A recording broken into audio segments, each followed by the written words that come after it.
सदियों से अक्षुण्ण हमारी सभ्यता, जिसकी धुरी है गंगा। हिमालय की पर्वत श्रृंखलाओं से बंगाल की खाड़ी की यात्रा निरंतर तय करती आ रही है ये नदी मातृका। 2500 किलोमीटर से अधिक, 51 जिले, 60 करोड़ लोगों और असंख्य जीव जंतुओं की जीवन रेखा गंगा वास्तव में हमारी संस्कृति की जननी है। नमामि गंगे तथा इंटैक्ट के संयुक्त प्रयास से गौमुख से गंगा सागर तक एक अनूठा शोध संकलन किया गया, जिसके अंतर्गत गंगा की प्राकृतिक एवं सांस्कृतिक विरासत को जनमानस के माध्यम से समझा गया। आइए निकल पड़ते हैं एक अनूठे तीर्थ पर इन्हीं तथ्यों को जानने और अनुभव करने, गंगा की गहराई।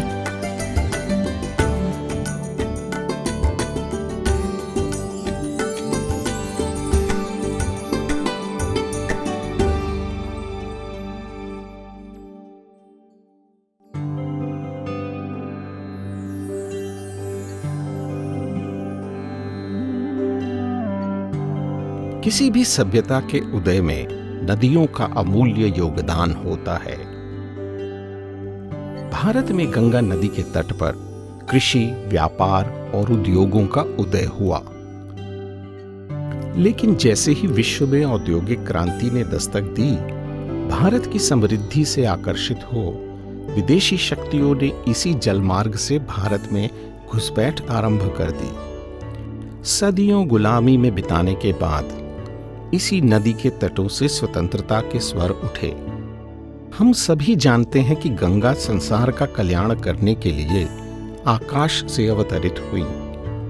मानवता को मोक्ष प्रदान करने के लिए उन्होंने स्वर्ग की सुख सुविधाओं का परित्याग किया।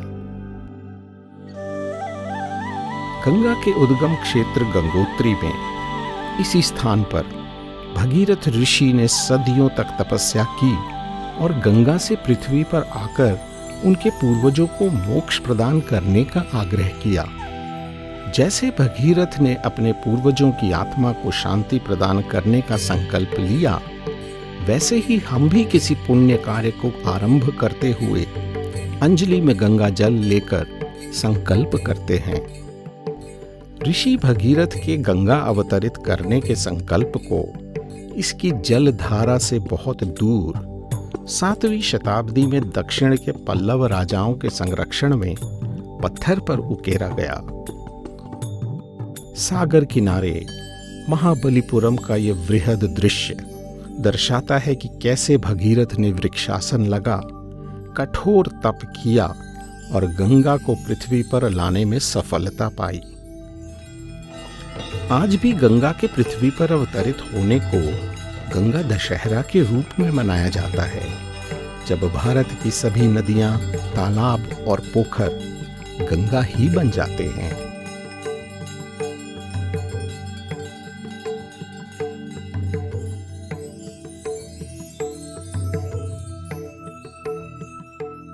आइए हम भी गंगा मैया के प्रति भक्ति भाव से प्रेरित, लेकिन एक परिपक्व वैज्ञानिक दृष्टिकोण रखते हुए गंगा के महत्व को समझने का प्रयास करें।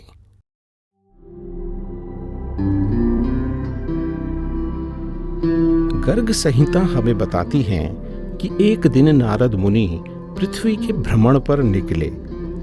हिमालय की एक गुप्त घाटी में उन्होंने राग रागिनियों को सजीव रूप में देखा, मगर इस वृंद का हर सदस्य किसी न किसी विकृति से ग्रस्त था। उनके चेहरे मुरझाए हुए थे, शरीर और उनकी आत्मा पर गहरे घाव स्पष्ट दिख रहे थे। जब नारद ने थोड़ी और पड़ताल की तो पता चला कि उनकी ये दुर्दशा इसलिए हुई है कि सदियों से मनुष्य उनको अशुद्ध रूप में गा बजा रहे हैं। नारद मुनि ने उनकी मदद करनी चाहिए और इसके लिए यह उपाय खोजा कि यदि कोई पूर्ण संगीतकार इन्हें शुद्ध रूप में प्रस्तुत करे तो वे स्वस्थ हो जाएंगे। संपूर्ण ब्रह्मांड में तो एक ही पूर्ण गायक हैं, आदि योगी नटराज शिव। नारद ने उनसे याचना की कि वे गायन करें। शिव इसके लिए तैयार भी हो गए, पर उन्होंने एक शर्त रख दी कि वे तभी गाएंगे जब कम से कम एक पूर्ण श्रोता उन्हें सुनने के लिए उपलब्ध हो। नारद जी फिर सोच में पड़ गए। अब कानसेन मिलना भी उतना ही कठिन होता है जितना तानसेन। पूर्ण श्रोता भी एक ही हैं, भगवान विष्णु। शिव ने गायन किया तो ऐसा कि भगवान विष्णु संगीत में तल्लीन हो गए, द्रवित हो गए, जल का रूप ले लिया। वे झूमने लगे। लेकिन इससे पहले कि उनका द्रव्य रूप छलकने लगता, ब्रह्मा ने उसे अपने कमंडल में भर लिया। जैसे ही विष्णु द्रवीभूत हुए, राग रागिनियां पूर्णतः स्वस्थ हो गईं, अपने पुराने वैभव में लौट आईं। पूर्ण नाद ब्रह्मांड में गूंजने लगा।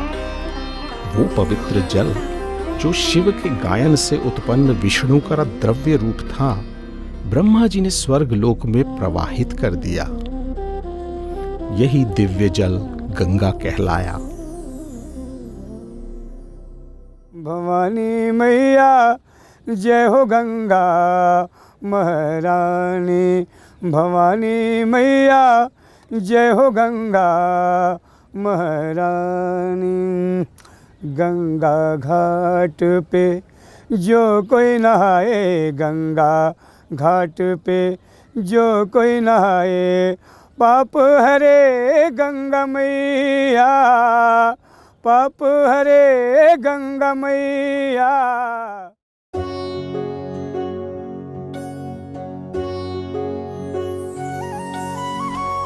सतही दृष्टिकोण से देखें तो मुख्यतः तीर्थ और कर्मकांड का ही संसार है गंगा। लेकिन आखिर यह नदी और नदियों से इतनी अधिक पूजनीय क्यों है?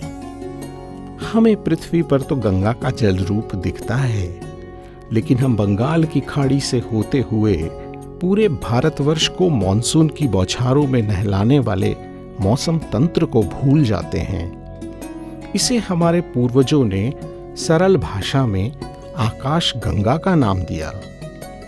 पृथ्वी के नीचे वाटरशेड्स में बहती हुई एक अदृश्य जलधारा भी है, जो हमारे भूमिगत जलाशयों में प्रकट होती है।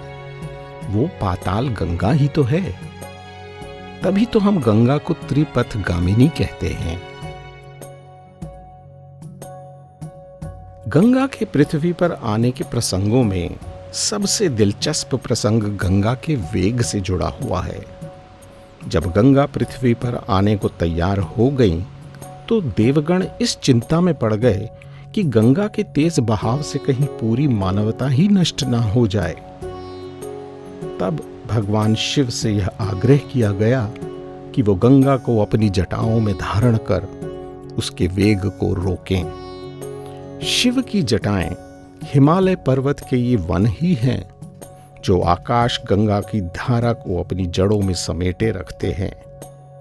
वर्षा होते ही इस जल को अपनी जड़ों में संचित कर धीरे धीरे हिमालय के जल स्रोतों में छोड़ते हैं। वैज्ञानिक इन्हें क्लाउड फॉरेस्ट यानी बादल पकड़ने वाले जंगल की संज्ञा देते हैं। इनकी गहरी जड़ें हजारों लीटर पानी अपने आप में और आसपास की मिट्टी में बचाकर रखती हैं और हिमालय को एशिया का वाटर टावर यानी जल खंभ बनाती हैं। इससे ये स्पष्ट हो जाता है कि वनों की रक्षा से गंगा अविरल बहती रहेंगी और गंगा को निर्मल रखना वास्तव में भारत को जीवंत रखने जैसा है। भगीरथ का तप हो या राम लक्ष्मण पांडवों का पश्चाताप, बुद्ध का वैराग्य हो या महावीर का अपरिग्रह, चैतन्य महाप्रभु की कृष्ण भक्ति हो या कबीर का निर्गुण गान, समुद्रगुप्त के राज्यकाल का स्वर्णिम युग हो या अकबर का दीने इलाही, गंगा ने सभी कुछ देखा है और मेलों में, कलाओं में, हस्तशिल्प में, जैव विविधता में यह सबका कल्याण करती निरंतर बहती रहती हैं। गंगा विश्व की एकमात्र ऐसी दिव्य नदी है जिसने आदिकाल से करोड़ों लोगों को जीवन में तो सुख दिया ही है, मृत्यु काल में भी ढांढस बंधाया है। आदिकाल से हमें पता है कि कहीं भी भंडारण कर रखा गया गंगा जल सड़ता नहीं है और इसमें दुर्गंध भी नहीं आती।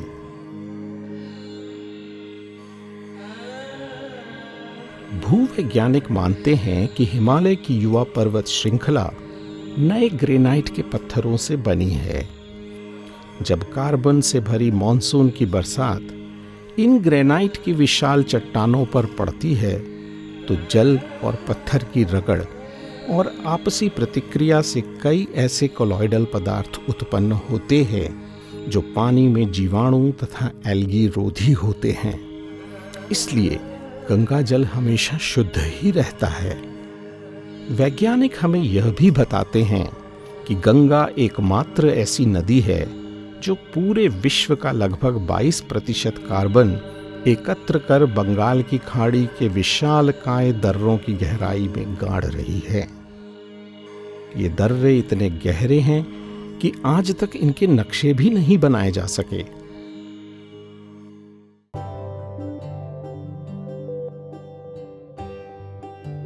नमामि गंगे गंगा संरक्षण की दिशा में कार्य करते हुए गंगा नदी के प्रदूषण को रोकने के प्रयास कर रहा है।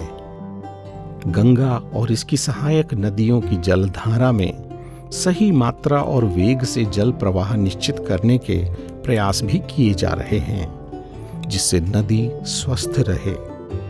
लेकिन हमें भी इस कार्य में आगे आना होगा।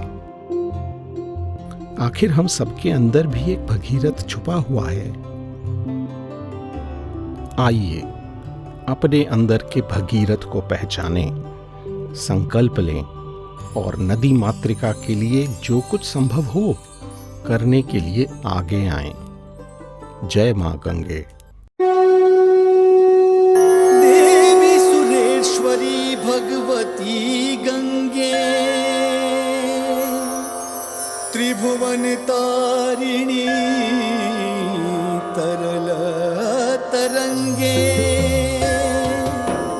शंकर मौली विहारिणी विमले, मम मतिरास्तां तव पद कमले। मां गंगे,